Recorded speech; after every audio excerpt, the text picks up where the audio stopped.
Bismillahirrahmanirrahim. Muslimin muslimat jamaah Masjid Darul Ghufran. Assalamualaikum warahmatullahi wabarakatuh.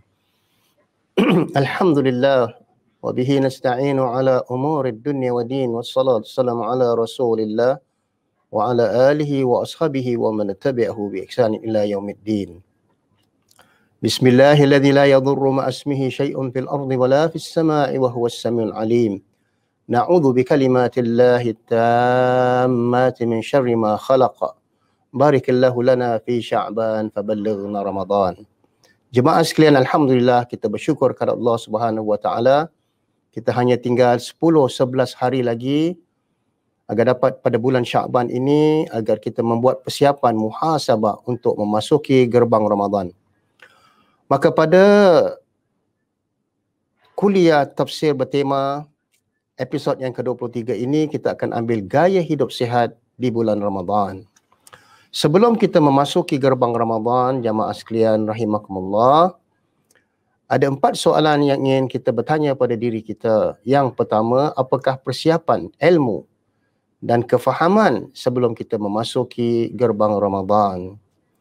Yang kedua, apa tujuan yang ingin kita capai pada Ramadan tahun ini?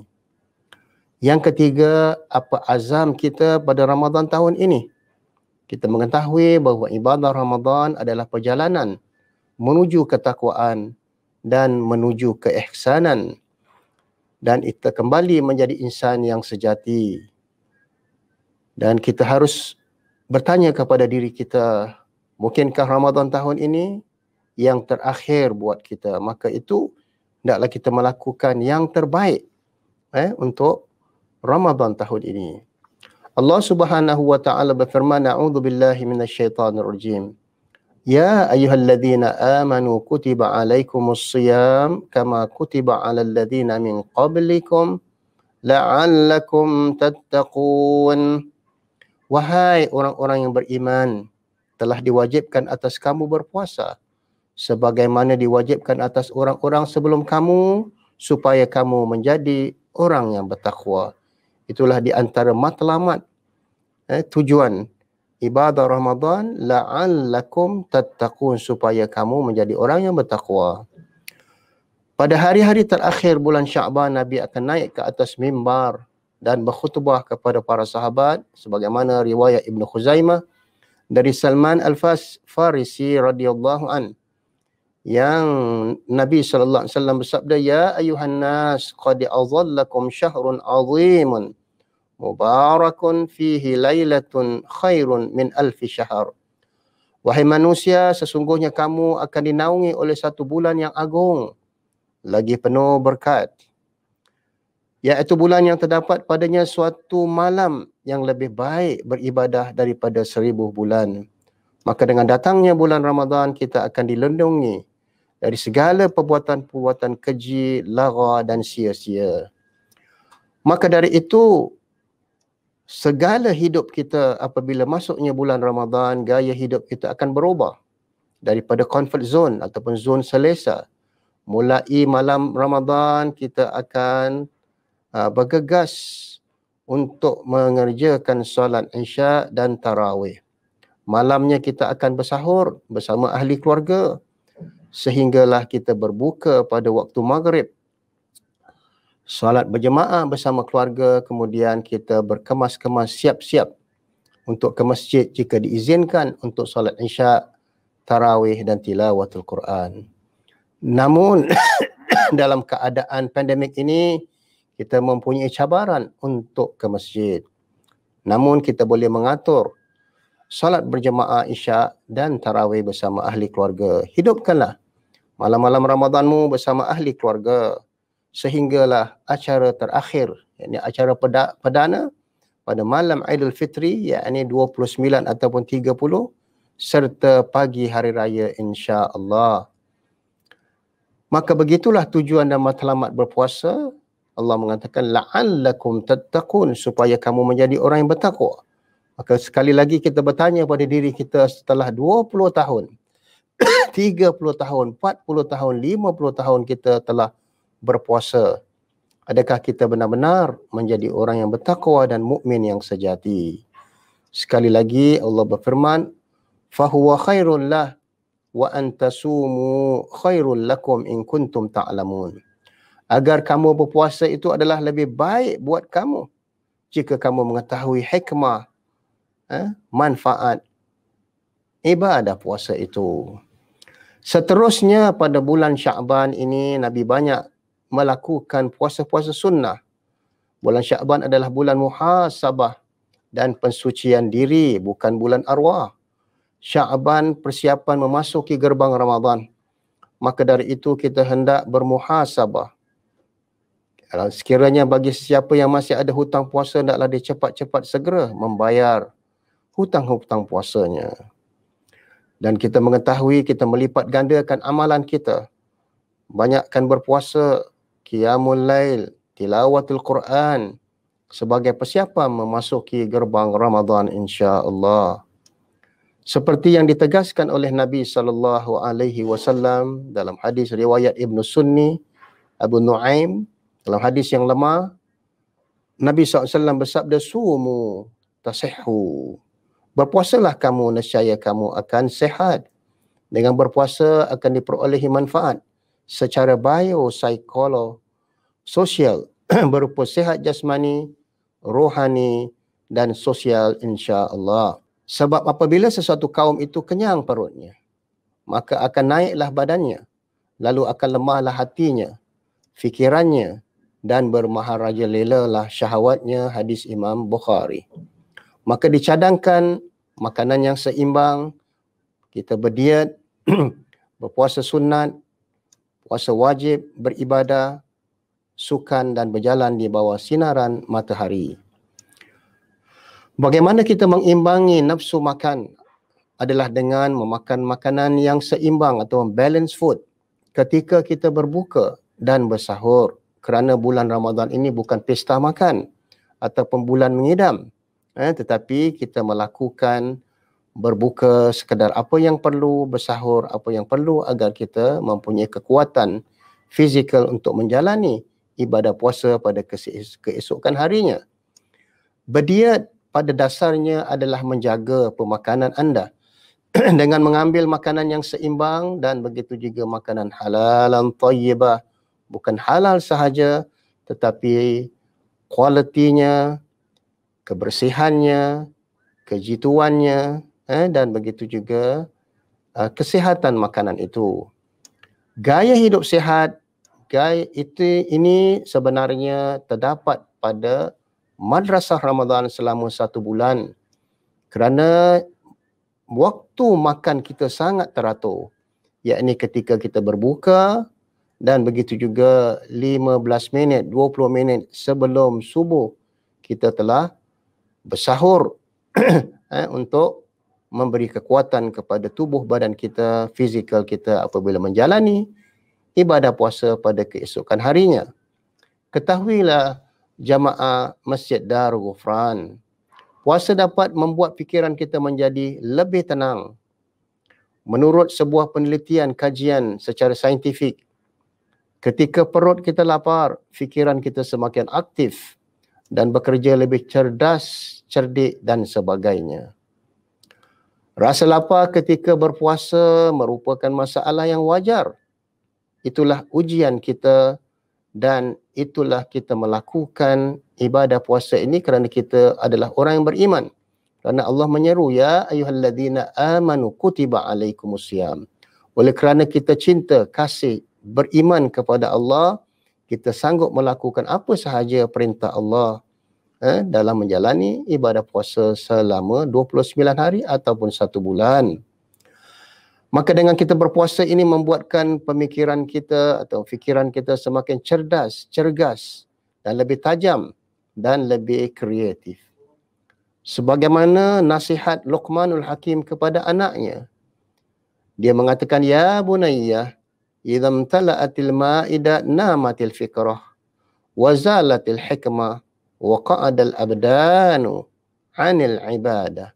Wahai anak kesayanganku, apabila perut kamu penuh dengan makanan, maka akan tidurlah fikiran kamu lemah dan hilanglah hikmah secara berfikir dan rebahlah tubuh badan daripada melakukan ibadah. Maka ketahuilah kita bahawa pada malam-malam Ramadan dan sepanjang bulan Ramadan, kaum Muhajirin dan Ansar, rumah-rumah kaum Muhajirin dan Ansar pada saat malam tiba berubah menjadi madrasah-madrasah Al-Quran, pusat tahfiz, mendidik generasi Al-Quran. Sedangkan terdapat sebahagian rumah-rumah kaum muslimin ketika malam Ramadan menjadi kelab-kelab karaoke, pusat-pusat hiburan, konsert yang dungu dan sebagainya.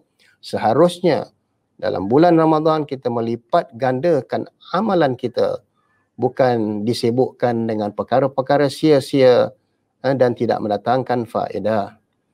Ketahuilah jemaah sekalian, bulan Ramadan adalah bulan Qiyamul Lail.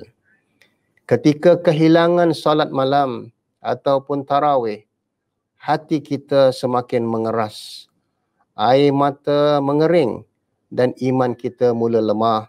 Dalam hadis Nabi SAW bersabda, qala Rasulullah SAW, man qama Ramadan imanan wa ihtisaban ghufira lahu ma taqaddama min dhanbi.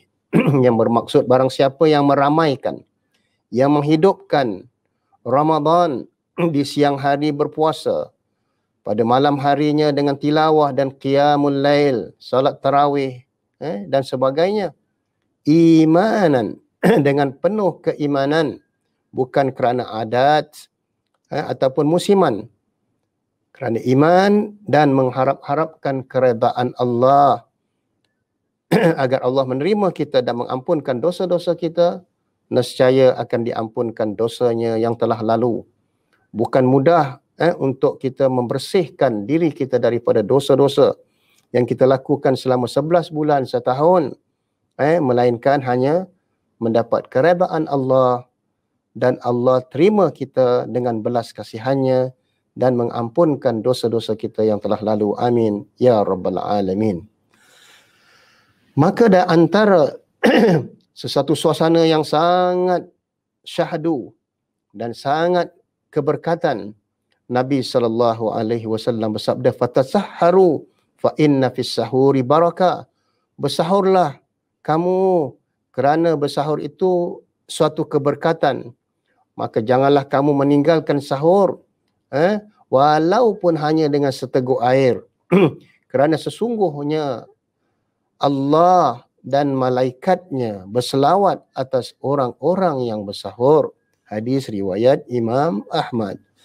Maka di sana terdapat 4 hikmah sebagaimana yang dikatakan oleh alim ulama. Yang pertama, pada sahur itu ada barakatnya, sebab dia dikatakan fatasahharu fa inna fis sahuril barakah. Jadi adakah barakatnya pada malam kita bangun 3 malam, 3/4 malam ataupun saat akhir malam, maka ketika itulah dinamakan sa'atul ijabah. Maknanya suasana istimewa yang mana doa kita dikabulkan oleh Allah Subhanahu wa taala. Yang kedua, makanan sahur itu ada berkatnya walaupun dengan seteguk air dan 3 biji kurma, sekeping roti ataupun sebagainya. Kerana dengan niat bersahur, walaupun minum air sedikit, makanan yang sederhana, ia akan memberikan kita kekuatan, tenaga, kecergasan ketika kita menjalani ibadah puasa keesokan harinya. Adapun hikmah yang ketiga, pada sahur itu Allah dan para malaikatnya berselawat ke atas orang-orang yang bersahur.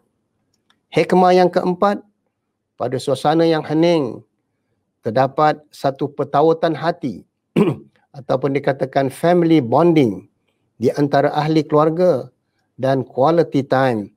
Itulah masa istimewa kita ahli keluarga dapat berkumpul pada suasana malam, bersahur sama. Sedangkan selama 11 bulan kita jarang-jarang sekali bertemu duduk satu meja. Dan di akhir-akhir malam mereka memohonkan yang dikatakan oleh firman Allah Subhanahu wa taala, Wa bil-laili hum yastaghfirun, surah Az-Zariyat ayat 18. Dan di akhir-akhir malam mereka bangun menangis di hadapan Allah, memohon ampunan Allah dan taubat kepada Allah. Apakah di antara superfoods untuk bulan Ramadan? Makanan-makanan yang hebat pada bulan Ramadan dalam kita menjaga kesihatan kita, tidak lain tidak bukan, pertama adalah kurma ajwa ataupun rutab ataupun kurma burni. Yang kedua, madu asli dicampur dengan air lemon, suam. Yang ketiga, tidak dapat dinafikan air zam-zam ataupun air suam. Kita amalkan banyakkan minum air suam pada malam-malamnya dan begitu juga ketika berbuka puasa. Yang keempat, susu segar. Nabi amalkan minum susu segar ketika bersahur ataupun berbuka puasa. Yang kelima, dikatakan sup buah labu ataupun pumpkin, sayur labu, dan begitu juga bubur sihat sebagaimana kita amalkan setiap bulan Ramadan. Yang keenam, amalkanlah banyak makan buah-buahan, jus buah-buahan, jus sayur-sayuran. Yang ketujuh, whole meal bread ataupun roti whole meal yang seratnya penuh dan roti sihat. Yang ke-8, bukalah puasa dengan makanan yang ringan seperti sup buah labu ataupun sup bali ataupun oats cereal. Seterusnya, makan sahur dan berbuka yang baik. Makan minum Nabi sallallahu alaihi wasallam ketika berbuka dan begitu juga bersahur. Ketahuilah bahawa Nabi sering minum susu segar selain daripada air zam-zam. Sewaktu minum susu, Nabi sallallahu alaihi wasallam akan berdoa, Allahumma barik lana fi hadha. Ya Allah, berkatilah kami pada susu ini. Nabi sering mengamalkan makanan yang seimbang. Sebagaimana Aisyah radhiyallahu anha mengatakan Rasulullah sallallahu alaihi wasallam pernah memakan buah tembikai bersama dengan kurma tamar ataupun kurma segar agar dia seimbang, kerana kurma muda tamar yang segar itu adalah panas dan buah tembikai adalah dingin. Hadis riwayat Abu Daud dan Tirmizi. Ketahuilah bahawa perut itu ataupun lambung kita itu adalah punca segala penyakit. Di situlah bermulanya. Apa yang kita makan, itulah akan menentukan kesehatan kita. Perut punca segala penyakit, sebagaimana sabda Nabi sallallahu alaihi wasallam, riwayat Imam Ahmad, Musnad daripada At-Tirmizi. Nabi sallallahu alaihi wasallam bersabda yang bermaksud tidak ada ruang yang diisi oleh anak Adam yang lebih buruk daripada perutnya, mengikut Ibnu Qayyim Al-Jauzi. Cukuplah bagi anak Adam itu beberapa suapan untuk meluruskan tulang punggungnya. Jika tidak cukup, maka hendaklah dia mengimbangi 1/3 perutnya hendaklah diisi dengan makanan, 1/3 untuk minuman dan 1/3 untuk bernafas. Begitulah keadaannya apabila kita berbuka puasa. Pastikan ia seimbang antara makanan, minuman dan bernafas agar dapat kita bergegas terus untuk solat maghrib dan seterusnya bersiap-siap untuk solat isyak dan bertarawih.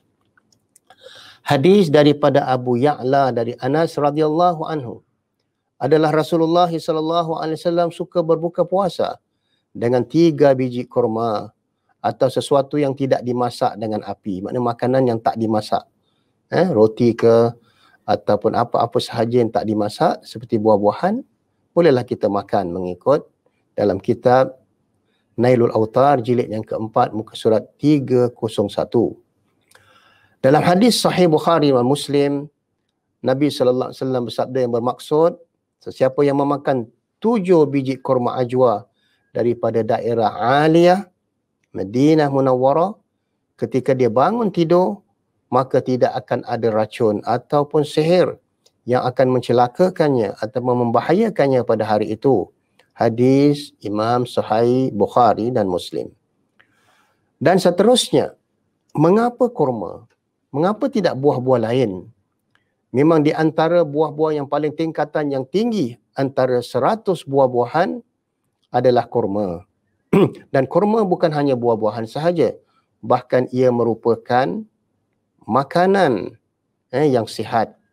Dikatakan mengikut kajian saintifik, dikatakan bahawa di dalam kurma itu mengalami beberapa komposisi elemen-elemen, di antaranya adalah karbohidrat 75 gram, air 25 gram, fiber 2.4 gram, protein 2.2 dan lemak yang sihat 0.6. Begitu juga kalsium dapat menguatkan tulang-tulang kita, nikotin acid 2.2 mg, zat besi 2.1, 2.1. Dan di dalam kurma itu mengandungi 3 vitamin.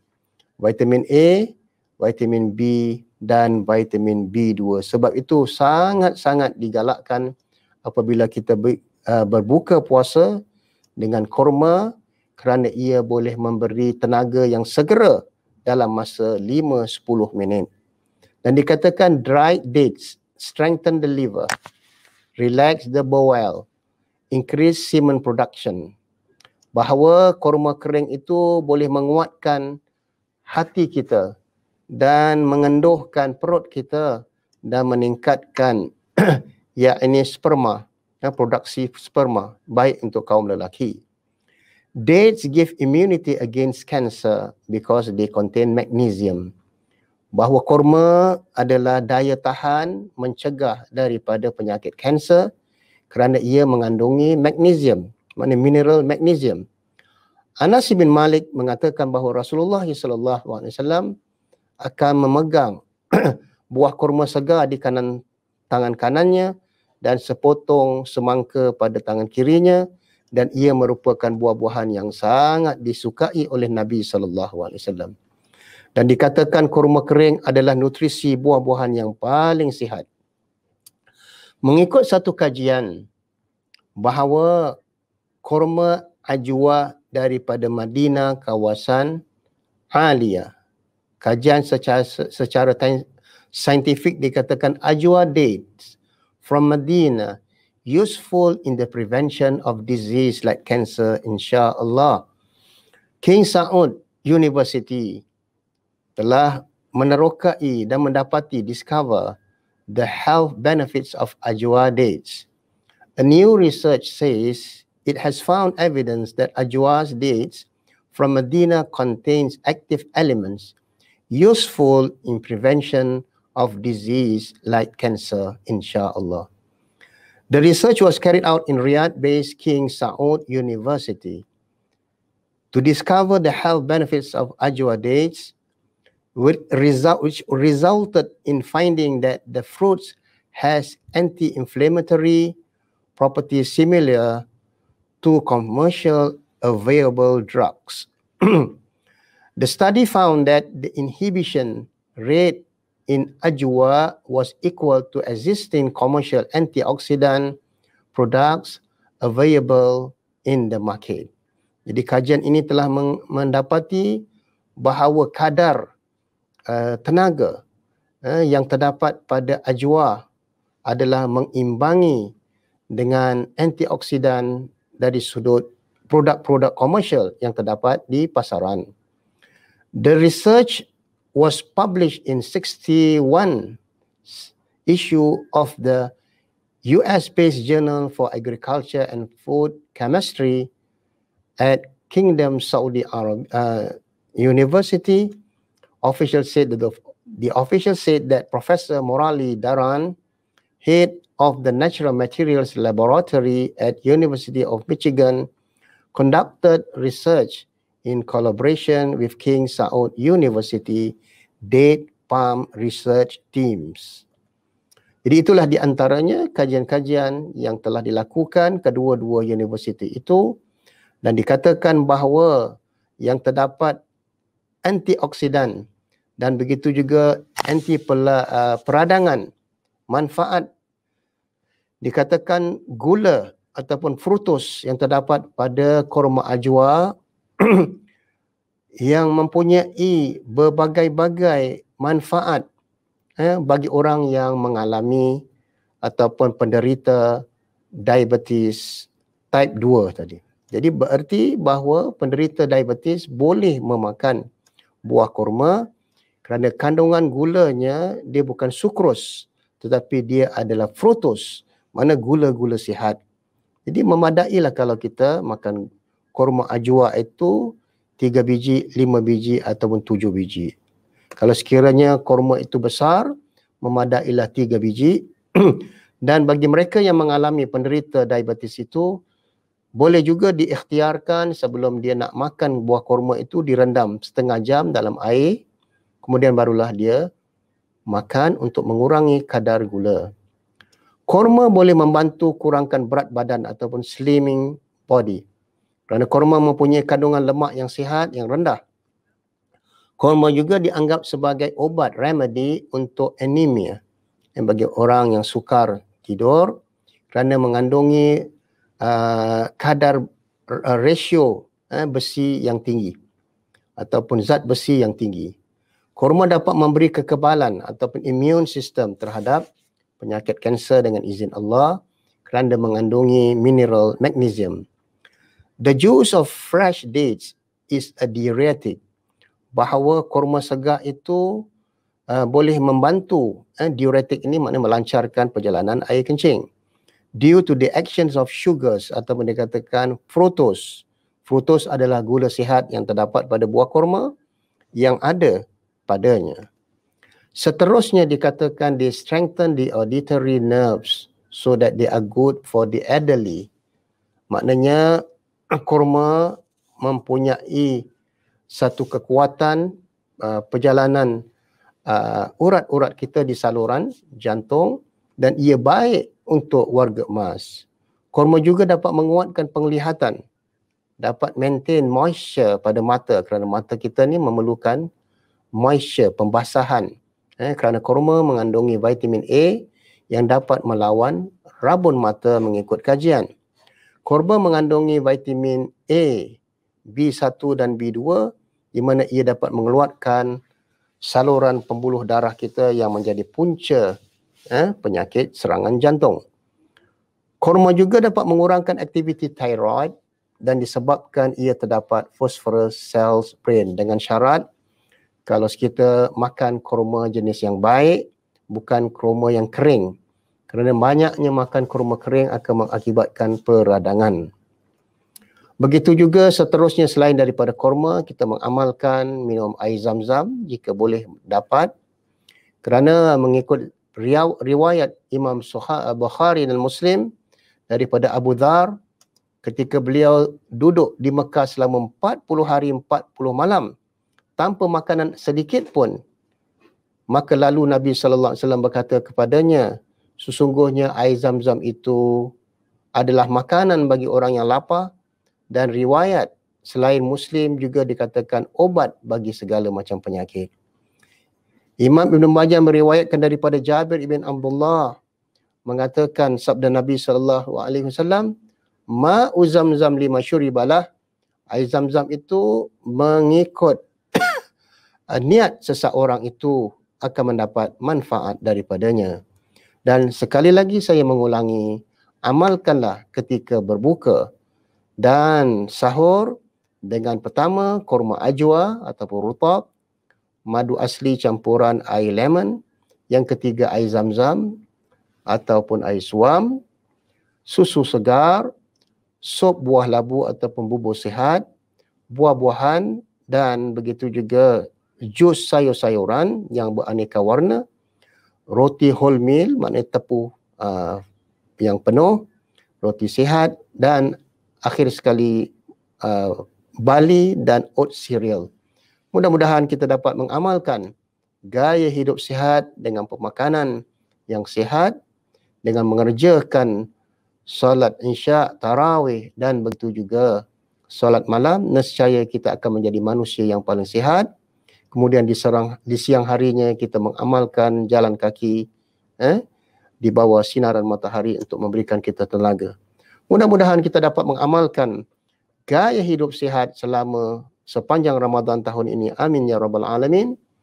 Barakallahu lana fi Sya'ban faballighna Ramadan faballighna Ramadan. A'udzu billahi minasyaitonir rajim. Bismillahirrahmanirrahim. Wal 'asri innal insana lafi khusr illa alladhina amanu wa amilus solihat wa tawassaw bil haqq wa tawassaw bis sabr. Semoga bertemu sekali lagi pada episod yang ke-24 insya-Allah. Assalamualaikum warahmatullahi wabarakatuh.